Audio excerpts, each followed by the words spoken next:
What's up, everyone? Welcome to Rise and Grind. I'm David Grego. And I'm Rob, his last name. Duhame.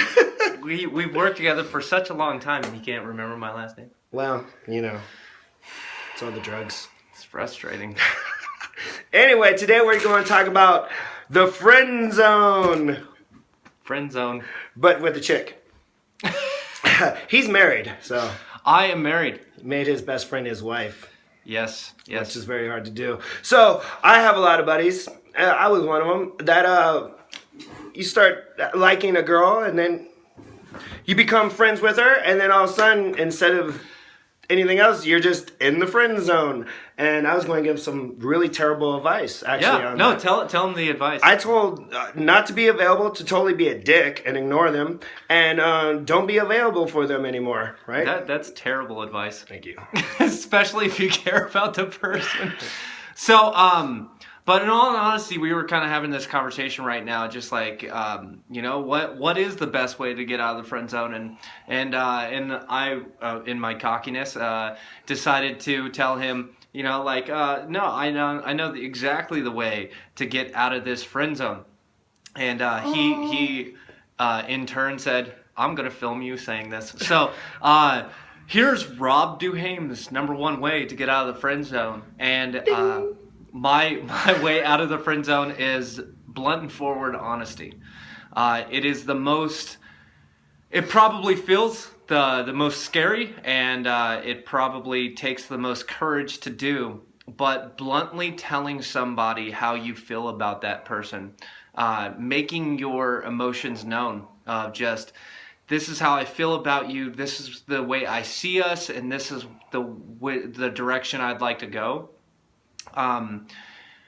Might just let you know right away how that person feels. Because if you say that because everyone has that time in your life in which you're maybe too shy to share how you feel with somebody. Because you talk to someone after not talking to them for a long time, and they're like, oh, I had a crush on you, and you're like, damn, I had a crush on them too. Maybe it wasn't the time, but maybe you just weren't honest. And maybe they do feel the same way. Like multiple times I tell David how I feel about him, and he shuts me down every time. Every time. Yep. Yes, and that is wonderful advice, and I wish I would have heard that a long time ago. That's why I'm coming to you guys with it, because I know some of you guys are with girls that you really like, and you're just like, oh man, it's not leading where I want to go, and I'm frustrated, and I'm getting depressed, and it's up and it's down. Well, just be honest. Stop playing games. Stop trying to, be cool and hide your feelings. Man up. It's this time to break that ice, right? Yeah. No. Put yourself out there. I mean, part of life is just. It is better to have loved and lost to have not have loved at all. That's a very common saying. I wish I knew exactly who said that first, or what book it's in, because it sounds like it's from a book. I think so.